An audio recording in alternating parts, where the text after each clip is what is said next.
तो चलिए चर्चा की शुरुआत कर लेते हैं। अभी कुछ खास मेहमान हमारे साथ जुड़े हुए हैं। अभिषेक वाजपेयी हमारे साथ जुड़े हैं, प्रवक्ता हैं समाजवादी पार्टी के। निरंजन पोदार हमारे साथ जुड़े हैं, राजनीतिक विश्लेषक हैं। चलिए सबसे पहले शुरुआत निरंजन जी आप ही के साथ कर लूंगी। पहले कुछ समीकरण को लेकर के समझ लिया जाए, फिर उसके बाद राजनीति पर बात करेंगे। अब ये जो हो रहा है, एक तरफ बीजेपी 370 पार, एनडीए 400 पार, लेकिन बीजेपी की अगर हम बात करते हैं तो क्या नैरेटिव अभी सेट किया जा रहा है? क्योंकि कांग्रेस के भी कुछ नेताओं को अपने खेमे में शामिल किया जा रहा है और एक तरफ ये भी कहा जा रहा है कि भाई बीजेपी तो पूरी की पूरी 370 के अलावा 400 सीटें जीत लेगी। क्या नजर आ रहा है इस वक्त बीजेपी और विपक्ष का नैरेटिव? अभी क्या देख पा रहे हैं आप?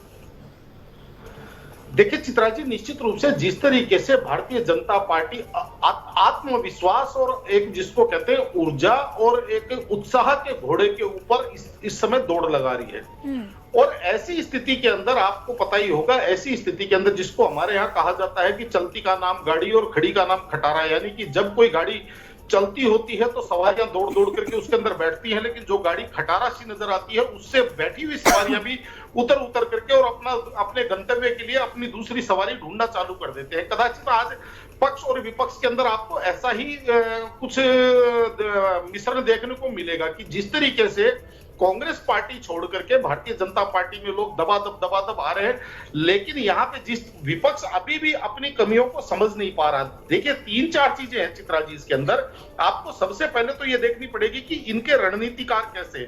मैं बार बार जब ये बात कहता हूं तो बहुत लोगों को अप्रिय लगती है कि इनका वार रूम भी कमजोर और इनका वॉरियर भी कमजोर है, क्योंकि 2024 यानी कि पार्लियामेंट के जो चुनाव है वो आप ये मान के चलिए हमारे यहाँ बहुत महत्वपूर्ण चुनाव माने जाते हैं और इन चुनावों के करीब 6 महीने पहले चुनावों की पूरी तैयारी करनी पड़ती है। दूसरी तरफ कांग्रेस ने क्या किया, इनके जो वरिष्ठ नेता है राहुल गांधी जी, जो डिसीजन मेकर है, उनको इन्होंने यात्रा पे निकाल दिया।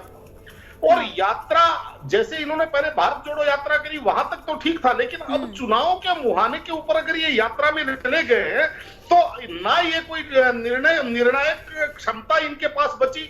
इनका सिस्टम पॉलिसी पैरालिसिस की स्थिति में चला गया। इसी का कारण है कि आपने देखा होगा कि बंगाल में ममता बनर्जी, बिहार के अंदर नीतीश कुमार और उत्तर प्रदेश के अंदर अखिलेश जी और दिल्ली और पंजाब के अंदर अरविंद केजरीवाल जी जिस तरीके से बयानबाजी कर रहे हैं, कहीं ना कहीं कांग्रेस को दबाव में आप कांग्रेस दबाव में महसूस कर रही है, क्योंकि इनकी सबकी एक ही शिकायत है कि कांग्रेस सीटों का बंटवारा नहीं, यानी कि आज की तारीख में अगर मैं देसी भाषा में कहूं चित्रा जी, तो कांग्रेस ने ये जो यात्रा निकाली है इसका मैं एक ही शब्द में वर्णन करूंगा कि ये वो वाली बात हो गई कि जो आदमी भंडारे के अंदर गए तो भंडारा खत्म, और जब वापस बाहर आए तो बाहर से चप्पल चोरी, यानी कि ठीक है। देखिए निरंजन जी, सबसे बड़ी बात देखिए अमेठी का हम जिक्र करते हैं। देखिए वही तस्वीर आई ना कल। निरंजन जी 10 सेकंड में बस जल्दी से जवाब दीजिएगा। जो जाने वाला है वो तो जाएगा, लेकिन जैसे राम पांडे जी ने बोला, अब बीजेपी से अगर कोई चला जाएगा नुकसान उतना बीजेपी को नहीं हो रहा है जितना कांग्रेस और समाजवादी पार्टी को हो रहा है। समस्या तो देखिए चित्रा जी यहीं पे है कि देखिए चित्रा जी प्रॉब्लम कहाँ आती है? प्रॉब्लम वहां आती है कि जिसको कहते हैं ना, निंदक नियरे राखिए आंगन कुटी चुहाए, बिन पानी बिन तेल के निर्मल करे सुभाए। यहाँ पे स्थिति क्या है कि जब आप किसी को कुछ अच्छा उसके लिए बताने लगो तो वो आपको गरियाने लग जाता है। अब ये जिस तरीके से इन्होंने पांडे जी ने उदाहरण दिया, इनको मैं बताना चाहता हूँ, ममता बनर्जी कांग्रेस को छोड़ करके गई बंगाल में, आप कहाँ हैं? आंध्रा के अंदर जगनमोहन रेड्डी आपको छोड़ करके गए, पद से भी इस्तीफा दे दिया। मैं माफी चाहूंगी सर, क्योंकि वक्त मेरे पास नहीं। आप सभी का बहुत बहुत शुक्रिया मेरे साथ चर्चा में जुड़ने के लिए।